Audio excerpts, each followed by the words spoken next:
What did you learn about your guys with the game? You said you were physical maybe in the first game, but they came back the next game okay? Yeah, I thought in the first game, I just thought they sped us up, and we weren't able. I thought when we executed, we were able to get what we wanted offensively. I'm not saying we scored, but we were able to create good shots. But more importantly, we were able to get our transition defense set up. I thought where we got in trouble was when we got sped up. We took some bad shots, some quick shots, and we turned it over. And then because of that, it wasn't coordinated. We weren't able to get our defense set up. And I thought we got killed in transition. I thought that was the game. I thought our half-court defense was actually pretty good. It was the transition, and a lot of that was because of our lack of execution, just getting sped up. So I learned that we were resilient to be able to come back, less than 48 hours after that game, and to play as hard as we did, and to have a decisive win, to correct some of the things that we talked about after Florida when we watched tape on Thanksgiving Day, and to be able to put that into practice in real live game situation. I was really, really pleased with that. And I think we're pretty good. I think we have a chance to, I think we have a chance. And I'm excited about, our growth opportunities going forward. I believe you guys had an advantage of 43-9 second chance points combined between those two games. Is that something that you guys can replicate moving forward? Because even in a game where Florida did start to take over, that was a place that you guys found, consistency. Well, I think that's probably been one of the pleasant surprises for me this year, and probably more so in the two games in New York, how we were able to rebound against high major teams. I think coming into the Florida game, I think they were number one in the country in offensive rebounding. They were getting 50% of their missed shots, which is unheard of. And I think they had 7 against us. And like I said after the game, that was the one area in that game that I thought we did a really good job of. So hopefully it's something we can continue to do. Rebound at a very high level. Offensive rebound, I think we had 17 against Oregon State, because that gives us more opportunities to score. Jeff, Missouri's one of the best shot blocking teams in the nation. They're really stealing. What kind of athleticism are you going to be facing tomorrow? Well, they play a chaotic style that's very different. They'll switch ball screens. They'll point switch off. They're going to pressure. They are very, very comfortable in rotations. They play really, really hard. They have, good size and athleticism. And so we're going to face a well-coached team that defensively constantly pressures, picks you up full court.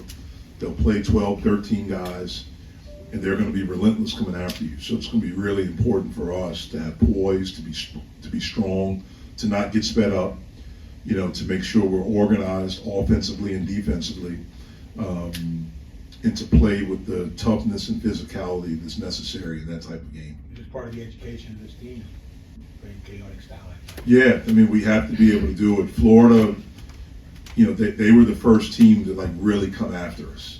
And Binghamton did it a little bit, but the level, was different. And they really went after Bub. And so we were able to see that. It was the first time.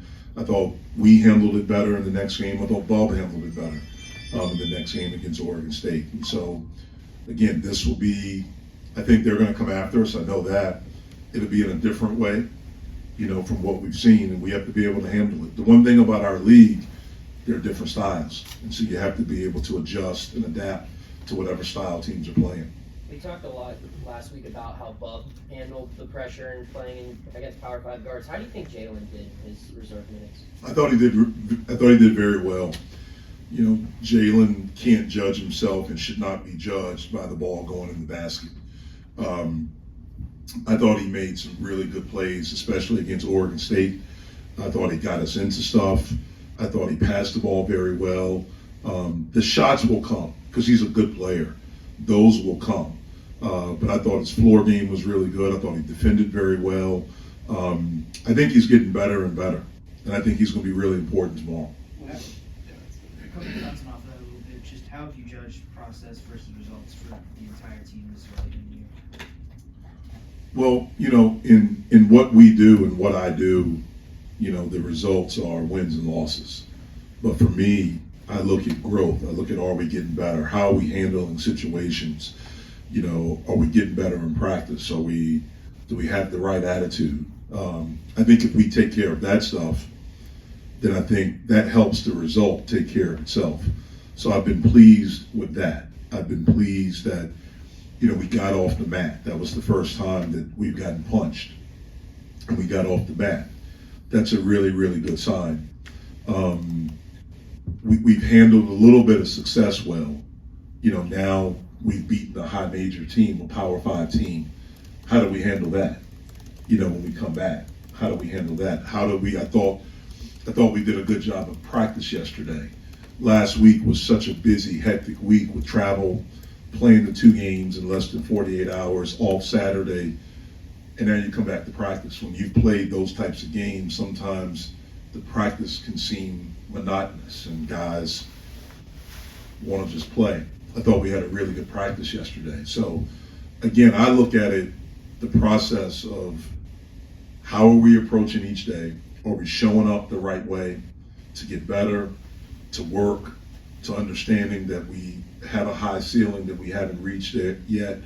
Or are we satisfied? Are we going to show up and just kind of go through the motions and think we can be a team that just shows up on game day? That's what gets you beat. So we've been pretty good with the process. Zach obviously scored, I think, 3 threes early on against Oregon State, also scored inside. How does a wing like Zach open up your offense, or how does he affect your offense?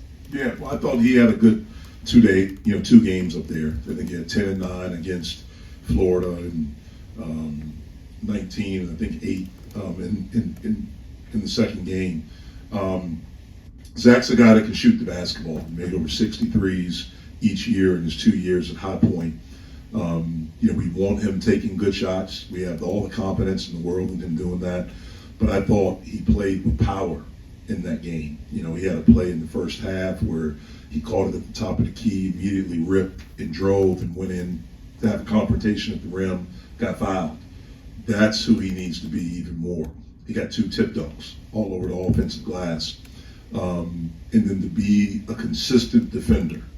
And so that means to have the discipline and the concentration to do that at a high level all the time. I thought he got better up there.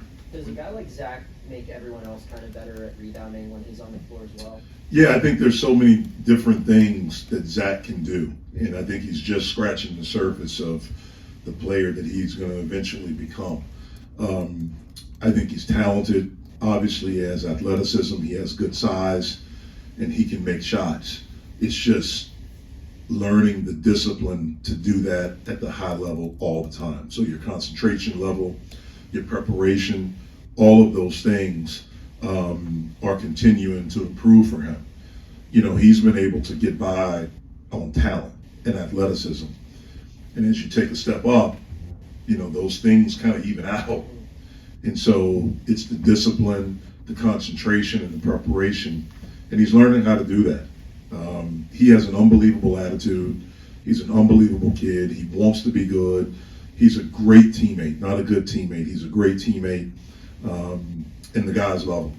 And so they were really, really happy, to see him make some shots, make some plays against Oregon State because he makes us better. When he hit those 2 threes to start, maybe the third, but the first 2 times they kind of left him alone. That third time, they went out and challenged him. It looked like after that, Oregon State was like, we have to guard that guy. And so your team adjusted immediately, said, hey, now we can feed it inside. What can you say about how your team processes those in-game adjustments and recognizing like, hey, we have a different way to win now? Yeah, well, again, it's all about understanding who we are, understanding what teams are going to try to do, to defend us, and what, again, Florida they were very, very physical. Very physical in that game. And we weren't able to adjust. Instead, we put our head down and just tried to go faster. We made a big-time adjustment against Oregon State doing that. We have different guys that can step up. I think our team knows that. they've seen it in practice. They've seen it in our trip to Spain. They've seen it in them playing pickup. They see it in how the guys work. And so I think they have confidence in each other. I mean, it could be Guillermo, you know, when we played Jacksonville. You know, it could be his brother who came in and hit 4 threes in the first game. So we have a lot of guys. It could be Will, who did what he did defensively against Florida Gulf Coast.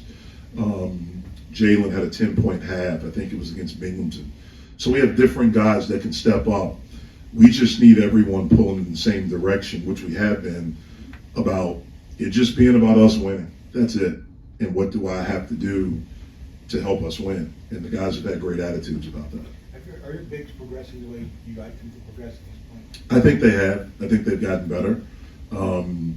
You know, Guillermo was really, really sick up in New York, so I don't think he played his best. He didn't, after the game against Jacksonville, where he had his career high. We were off Saturday. He got sick Saturday evening, didn't practice Sunday, didn't practice Monday, and didn't really do much on Tuesday because we traveled and practiced up there. So the game was his first, so his win, and you know, for him, it's easy to lose weight, you know, when you're not eating. And for a few days, because of how sick he wasn't able to eat. So he didn't play his best up there. But I thought Fetty did against Oregon State. He was terrific. Played with force, you know, made some great passes. Obviously what he does defensively for us. So I like where they are, but I know that there's room for improvement. I know it's a small sample size and a short season so far, but how have you seen your guys be willing to take coaching and you not having to repeat things? That's something that you had to deal with before, where you said something and just years ago, but like you said, maybe a guy didn't catch on right away. Yeah, don't conjure that up. Sorry about that. This group and last year's group have been refreshing because they want to be coached. They don't have all the answers. And they want to be a part of something. And so for me, and I think our coaching staff feels the same way, it's been a joy to come to work every day, to be around them, to be a part of their journey, to try to help them, because the attitudes have been so good. And so it's been refreshing. This is your seventh, this will be your seventh non-conference game. Then you got a conference game. Then you got more non-conference games. Then you got a conference game. Do you like having the conference games spread out like that? This is college basketball now, man, with 20 games. Conference games, that's just, you get used to it, you get adjusted. What was it? My second year, we had won the first game of the year. Florida State. Yeah, so it's just an adjustment. You just got to play the games that are in front of you. I think you mentioned about physicality when you were up in Brooklyn, and obviously Bub experienced a lot of that maybe for the first time this year. I was curious though, he played 62 minutes, shot like 20 shots, only had 4 free throw attempts. Is there something a young guard can learn about if a team's going to be physical with him, how to get that to turn into more free throws? Yeah, I mean, just learning how to sell some stuff, getting experience, and people getting, adjusted to it, to drive more, to be able to play through the contact, to get the spots, to shot fake, get people up in the air, just things like that, that he'll grow and he'll get better from. Again, I thought he made an adjustment in the second game. He had a great drive where he shot fake, got the guy in the air, and got a 3-point play. So just more of that. Thank you, guys. Thank you. All right. You guys happy with the 400?